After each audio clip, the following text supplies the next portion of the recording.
Well, here we are. The review of the week last week. As I said, it's linked with that was the week that was, but I'm not as good on that as David Frost and his people were. But the week started, still discussions and arguments about the impact studies and the effect on various parts of the United Kingdom and how those areas that had voted strongly for leave were actually the areas that will be worst affected. And that's pretty obvious, really. It is quite clear that London will perform much better than the North East and the North West and the Midlands and Wales and Northern Ireland and Scotland. You know, it's the better off places, even though they'll be hit as well, will never be hit as badly as the rest of the country. So those who voted leave in the more deprived areas had better wake up. Anyway, that carried on. But then Barnier on the Monday came to London to meet with Mrs May and to meet with David Davis. And obviously things had been said in that meeting that had upset him and made him worry. And I'll come to that later. So when he went back, he then started talking about the problems with the transition period. Because remember, it's only what was agreed in December has got to be set in law. It's got to be set in a treaty, part of a leaving treaty. It's not the usual David Davies waffle and it'll be all right on the night. You know, it'll have to be set in law. So he realised, look, they are still playing fast and loose on Northern Ireland, on trade relationship, on EU workers, on the European Court of Justice. He obviously picked all that up. So when he got back, he said, look, and they released what their proposed transition agreement in relation to that past December situation would look like.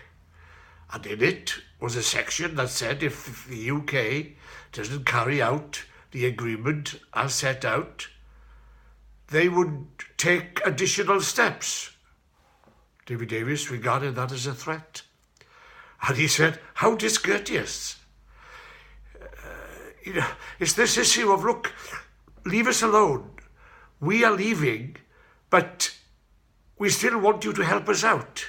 We still want to have the best of everything that means being part of the club.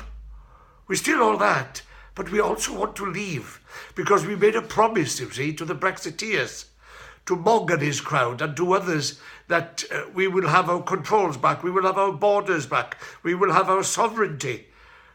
Even though they've admitted we never lost our sovereignty in the first place, even though they've admitted that we could have imposed migration regulations within the EU, there was nothing stopping us dealing with immigration issues over the last 20 years.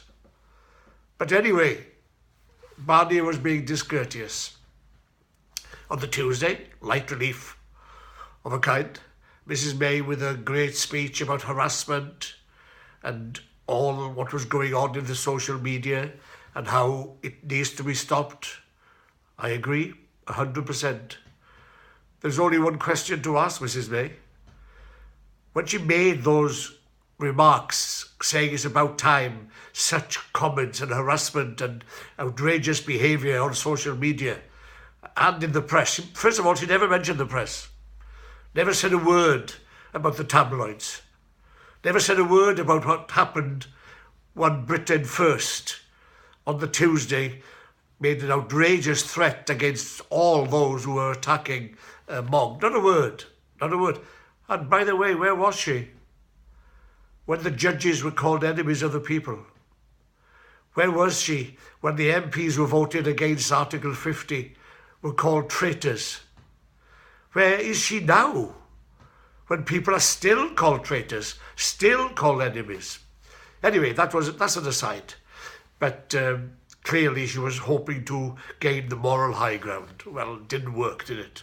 Because nobody believes actually what she was trying to say.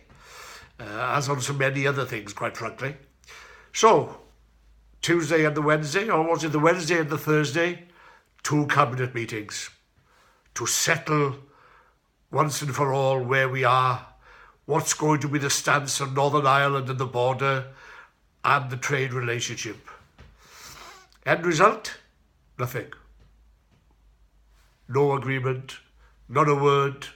Nobody knows a thing of what went on. What went on? Simple. They disagreed.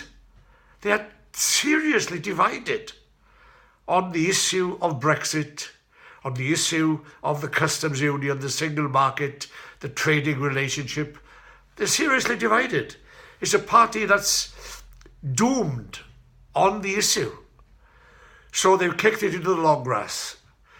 And Boris is going to make a great liberal Britain speech, apparently.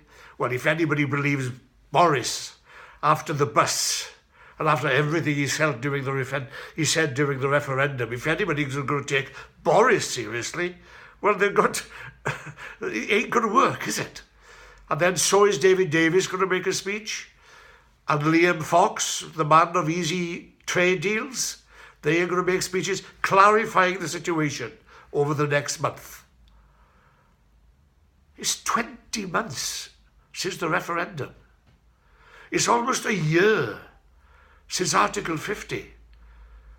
And this country, people, businesses, regions, nations, governments in Scotland, Wales, the Assembly that's maybe coming back again in Northern Ireland, no one knows a clue what's going to happen, other than that we're going to leave.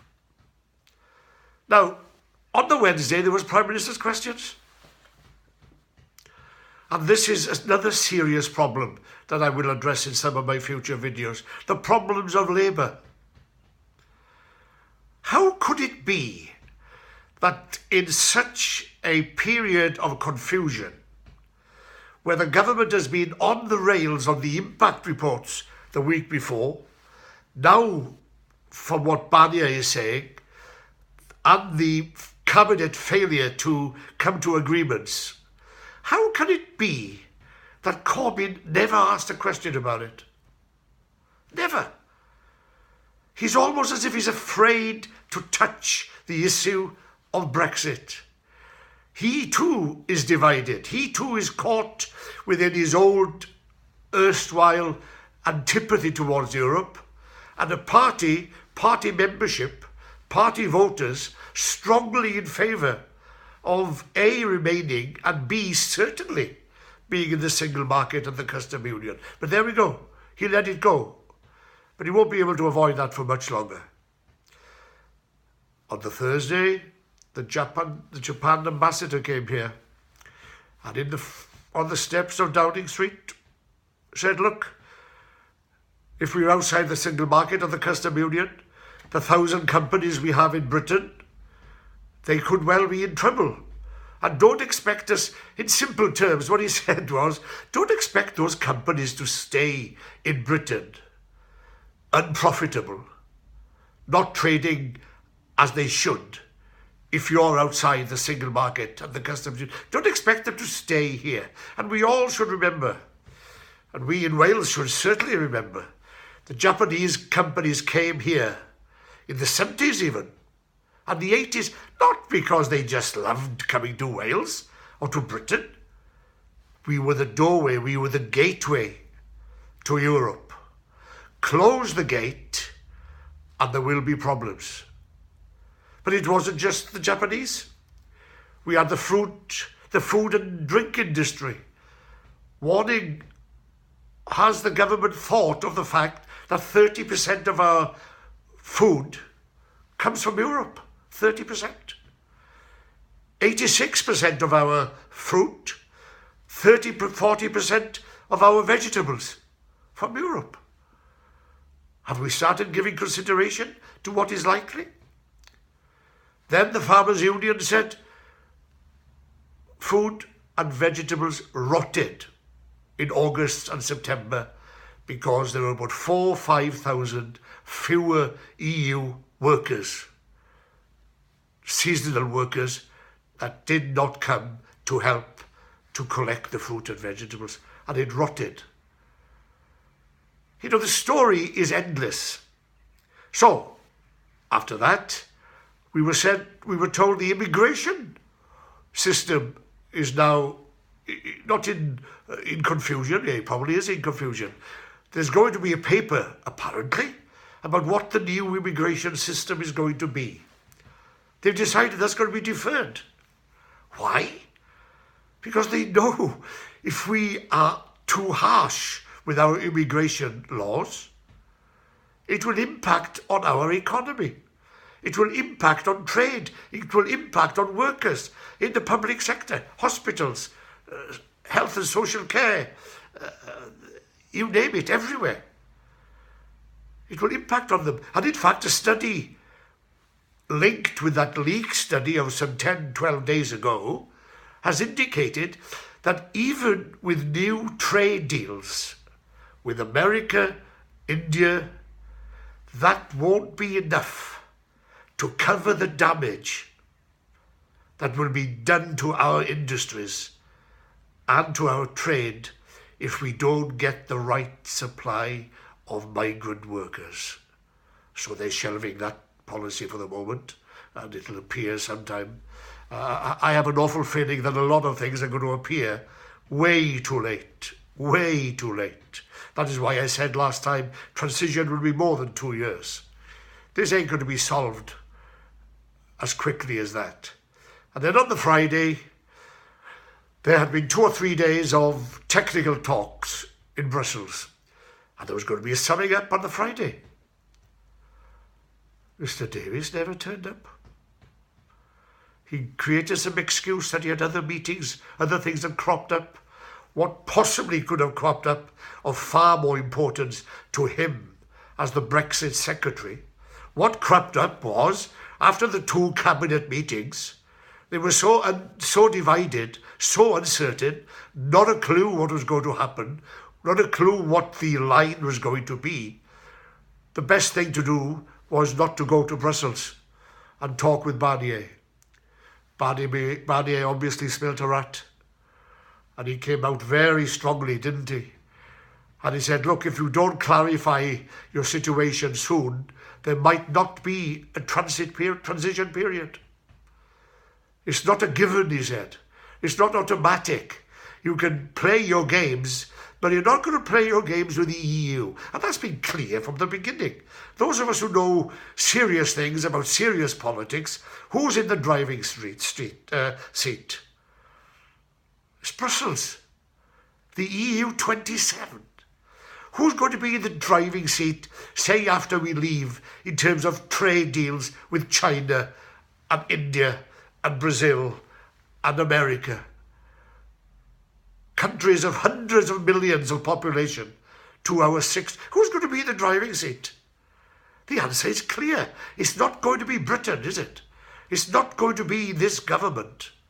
We'll be at their beck and call. Hence, when Vince Cable asked Mrs May in Parliament, it was the only question asked during the Prime Minister's questions, when Vince Cable asked Mrs May to guarantee that the National Health Service will not be a part of an agreement with America, she declined to confirm that. She does what she does so brilliantly, or at least is allowed to do it brilliantly, get away without answering. I read a report the other day, 78%, I think it's even more, 80-odd% of the questions Mrs May is asked on media, in Parliament or wherever, she never answers it directly, any of the questions. But then people allow her to do that, you see. The politicians I know and I remember of old would not have tolerated that. She would have been taken through